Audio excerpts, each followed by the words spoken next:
Good morning to all of you. मैं Vivek Kumar Singh, Chanakya college of education, Bettiah, Bihar से। आज हम लोग विज्ञान शिक्षण में कठिन बिंदुओं की पहचान एवं अधिगम में मदद हेतु आकलन का क्या उपयोग है, उसके बारे में अध्ययन करेंगे। यूनिट 4 से एलिट सेकेंड ईयर में कक्षा अध्यापन में प्रकरण के अध्यापन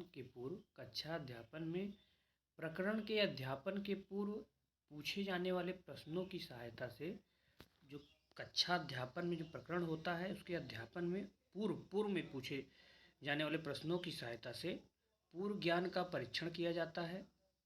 यह नैदानिक परीक्षण की श्रेणी में आता है। पूर्व ज्ञान का परीक्षण किया जाता है, यह नैदानिक परीक्षण की श्रेणी में आता है क्योंकि इसके द्वारा शिक्षक इस बात का आकलन कर सकते हैं कि बच्चा क्या नहीं जानता और क्या जानता है, क्या नहीं जानता है। इसके द्वारा शिक्षक उन कठिन बिंदुओं की पहचान कर सकता है जहाँ विशेष ध्यान देने की आवश्यकता है। बच्चा क्या नहीं जानता, उसकी जानकारी जब शिक्षक को होगी तो उस क्षेत्र में जो है टीचर जो है बच्चों को अधिक से अधिक जो है सिखाने का प्रयास करेगा। इसके द्वारा शिक्षक उन कठिन बिंदुओं को पहचान कर सकता है जहाँ विशेष ध्यान देने की आवश्यकता है। परंतु सरल अनौपचारिक प्रश्नों के करने मात्र से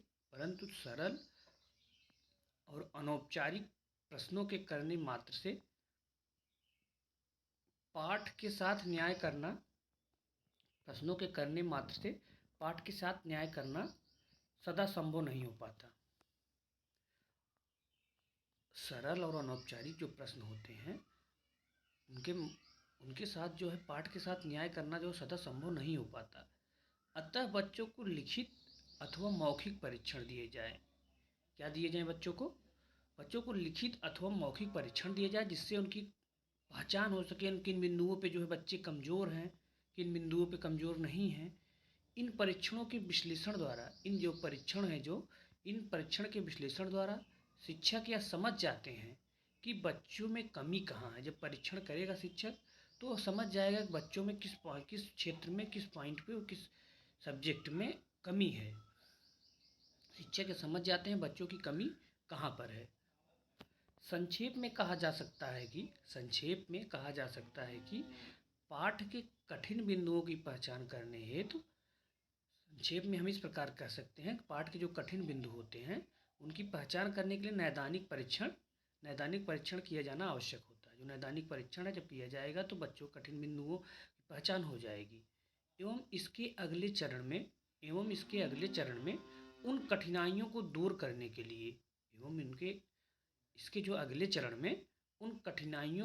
करने के लिए उपचारात्मक उपाय किए जाने की आवश्यकता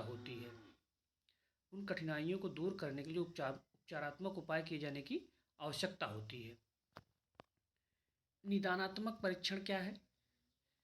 यह प्रक्रिया शिक्षा में चिकित्सा विज्ञान से आई। निदानात्मक परीक्षण जो है ये शिक्षा के क्षेत्र में जो है चिकित्सा विज्ञान से आई।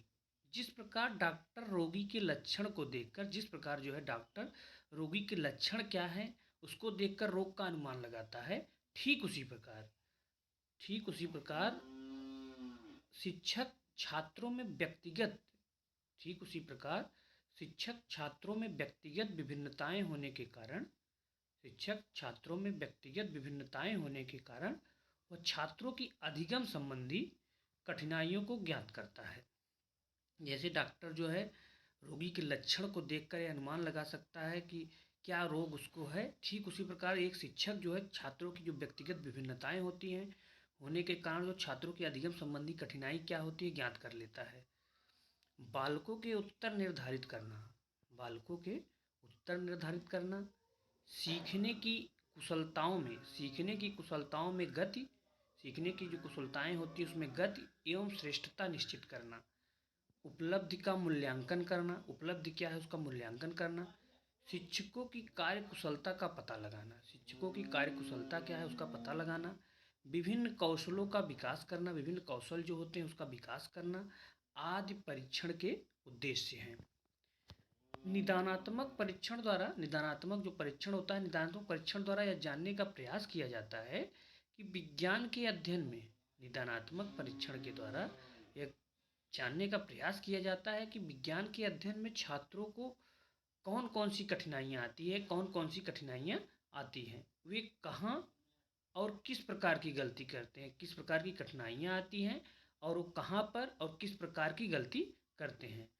छात्रों की कमजोरियाँ क्या हैं, कमियों का पता, कक्षा शिक्षण, कमियों का पता, कक्षा शिक्षण, मौखिक या लिखित परीक्षा, कक्षा कार्य एवं गृह कार्य आदि से लगाया जाता है। निदानात्मक परीक्षण द्वारा क्या किया जाता है, निदानात्मक परीक्षण द्वारा यह जानने का प्रयास किया जाता है कि विज्ञान के अध्ययन में जो है छात्रों को कौन कौन सी कठिनाइयाँ आती हैं, वे कहाँ और किस प्रकार की गलती करते हैं, छात्रों की कमजोरियाँ, कमियों का पता, कक्षा शिक्षण जो है मौखिक लिखित परीक्षा, कक्षा कार्य एवं गृह कार्य आदि से लगाया जाता है। उपचारात्मक शिक्षण क्या है, उपचारात्मक शिक्षण निदान का अपने आप में प्रदत्त कार्य, निदान का जो है अपने आप में प्रदत्त कार्य एवं प्रोजेक्ट तब तक कोई महत्व नहीं होता है उसका, निदान का अपने आप में प्रदत्त कार्य एवं प्रोजेक्ट का जो है तब तक कोई महत्व नहीं होता जब तक कि उसके उपरांत उपचार न किया, जब तक उसका, जैसे रोग कोई है, जब तक उसका उपचार नहीं किया जाएगा तब तक क्या वो रोग नष्ट हो सकता है, कभी नहीं। तो इसी प्रकार जो है निदान का अपने आप में प्रदत्त कार्य एवं प्रोजेक्ट तब तक कोई महत्व नहीं होता जब तक कि उसके उपरांत उपचार न किया जाए। उपचारात्मक शिक्षण का लक्ष्य सुधारात्मक है, उपचारात्मक शिक्षण का लक्ष्य जो है वो सुधारात्मक है। उपचारात्मक शिक्षण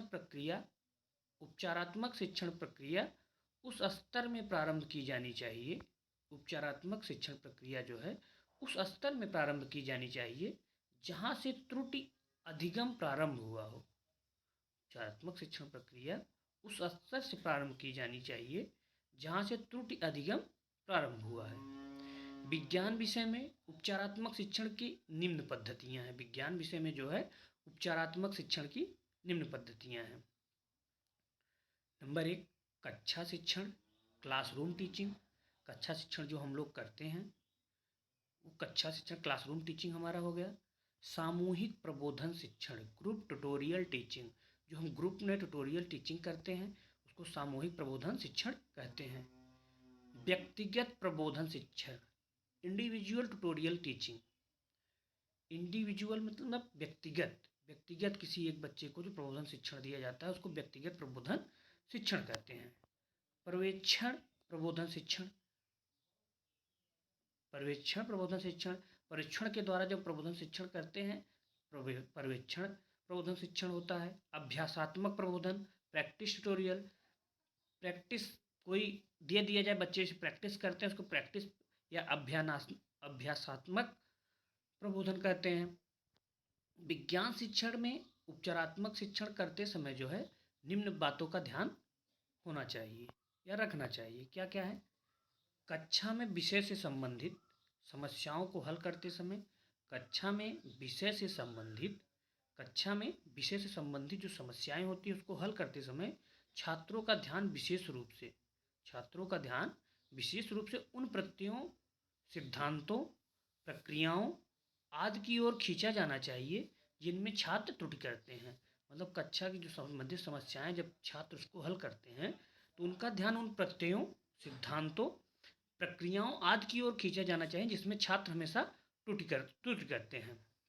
दूसरा, कक्षा में तथा कक्षा के बाहर व्यक्तिगत परामर्श की सुविधा देना चाहिए। कक्षा में तथा कक्षा के बाहर व्यक्तिगत परामर्श की सुविधा देना चाहिए। कक्षा में या कक्षा के बाहर जो व्यक्तिगत परामर्श होते हैं उसकी सुविधा बच्चों को देना चाहिए। तीसरा हमारा है लिखित कार्य, चित्र बनाने, नामांकन करने, चित्रों में रंग भरने, आदि में सुधार का प्रयास करना चाहिए। जो लिखित कार्य होते हैं, जो चित्र हम लोग बनाते हैं, नामांकन करते हैं, चित्रों में रंग भरते हैं, उसमें हमेशा सुधार की आवश्यकता, सुधार का प्रयास करना चाहिए। चौथा पॉइंट है शुद्ध एवं स्पष्ट लिखने की आदत। शुद्ध हो और स्पष्ट हो लिखने की आदत एवं चित्र बनाने के कौशल का विकास करना चाहिए। चित्र बनाने के कौशल का विकास करना चाहिए। पांचवा है हमारा इसमें छात्रों को उपकरणों का स्वयं प्रयोग करके, छात्रों को जो है उपकरणों का स्वयं प्रयोग करके देखने पर जोर देना चाहिए। छात्र जो है उपकरण का स्वयं प्रयोग जब करेंगे तो उनको ज़्यादा से ज़्यादा सीखने का मौका मिलेगा। छठा हमारा पॉइंट है कक्षा में सोचने एवं तर्क करने के, कक्षा में सोचने एवं तर्क करने के पर्याप्त अवसर उपलब्ध कराया जाना चाहिए। कक्षा में सोचने के लिए और तर्क करने के लिए जो एक पर्याप्त अवसर जो है बच्चों के सामने उपलब्ध कराया जाना चाहिए। सातवां पॉइंट हमारा है अभ्यास कार्यों में विविधता होनी चाहिए। अभ्यास कार्य जो होते हैं उसमें विविधता होनी चाहिए जिससे नीरसता ना उत्पन्न हो। जब अभ्यास कार्य में विविधता रहेगी तो बच्चों में जो है नीरसता नहीं उत्पन्न होगी। आठवां पॉइंट हमारा है समय समय पर छात्रों को, समय समय पर छात्रों को उनकी प्रगति से अवगत कराया जाना चाहिए। समय समय बीच बीच में छात्रों की प्रगति क्या है इसके बारे में उनको अवगत कराना चाहिए। नौवां पॉइंट हमारा है सीखने के मनोविज्ञान के अनुसार उपचार वैयक्तिक होने चाहिए। सीखने के मनोविज्ञान के अनुसार उपचार जो है वैयक्तिक होने चाहिए। निदानात्मक एवं उपचारात्मक शिक्षण के चक्र क्या हैं उसको हम लोग देख लेते हैं। निदानात्मक परीक्षण है, फिर कारणों का पता लगाना है, परिकल्पना बनाना, फिर उसका हम उपचारात्मक शिक्षण करते हैं, मूल्यांकन करना, सफलता असफलता क्या है वो देखते हैं। स्पष्ट है कि इसके द्वारा स्पष्ट रूप से हम कह सकते हैं किसी कक्षा में अनेक विद्यार्थी होते हैं, किसी कक्षा में जो है अनेक विद्यार्थी होते हैं जिनकी पृष्ठभूमि, बुद्धिलब्धि, अभिवृत्ति, पसंद नापसंद भिन्न भिन्न होती है। जाहिर सी बात है बच्चे जो विभिन्न क्षेत्रों से आते हैं तो उनकी पृष्ठभूमि भी अलग होगी, बुद्धिलब्धि भी अलग होगी, अभिवृत्ति भी अलग होगी, पसंद क्या है नापसंद भी उनकी भिन्न भिन्न होती है। शिक्षक को उन सभी की आवश्यकता के अनुसार, शिक्षक को जो है उन सभी की आवश्यकता के अनुसार कार्य करना होता है। उसके बाद कक्षा में शिक्षण अधिगम प्रक्रिया के दौरान, कक्षा में शिक्षण अधिगम प्रक्रिया के दौरान कुछ विद्यार्थी सभी के साथ सामंजस्य नहीं बैठा पाते हैं। कक्षा में जो सभी विद्यार्थी सभी के साथ जो सामंजस्य नहीं बैठा सकते हैं या नहीं बैठा पाते हैं। कभी कोई विद्यार्थी बीमारी अथवा अन्य व्यक्तिगत कारणों से, कभी कोई विद्यार्थी किसी बीमारी अथवा अन्य व्यक्तिगत कारणों से कक्षा में लंबे समय तक अनुपस्थित रहता है, ठीक है, तो भी वह कक्षा के अन्य छात्रों से पिछड़ जाता है। ऐसी परिस्थिति जब बच्चा बीमार रहेगा तो जाहिर सी बात है क्लास नहीं कर पाएगा तो अन्य बच्चों से वो पिछड़ जाएगा। तो ऐसी परिस्थितियों में शिक्षक को अत्यंत, ऐसी परिस्थितियाँ जब उत्पन्न हो तो उसमें शिक्षक को अत्यंत सावधानीपूर्वक विद्यार्थी की समस्या का पता लगाना आवश्यक होता है। उसके बाद पता लगाने की प्रक्रिया सरल से जो है हम लोग कठिन की ओर, अर्थात प्रारंभिक अवस्था से सरल अवधारणाओं पर प्रश्न पूछना चाहिए, सरल से कठिन की ओर बढ़ना चाहिए। एक बार अधिगम प्रक्रिया में आने वाली बाधा का चिन्हांकन होने के पश्चात उपयुक्त उपचारात्मक शिक्षण का उपयोग किया जा सकता है। इसमें गतिविधि क्या हम लोग कर सकते हैं, अपने उन विद्यार्थियों के लिए जो किसी विशिष्ट विषय वस्तु के अधिगम में, अपने उन विद्यार्थियों के लिए जो किसी विशिष्ट विषय वस्तु के अधिगम में कठिनाई अनुभव कर रहे हैं, उनका निदानात्मक परीक्षण करके उपचारात्मक शिक्षण की योजना बनाइए। एक गतिविधि हम बच्चों को दे सकते हैं।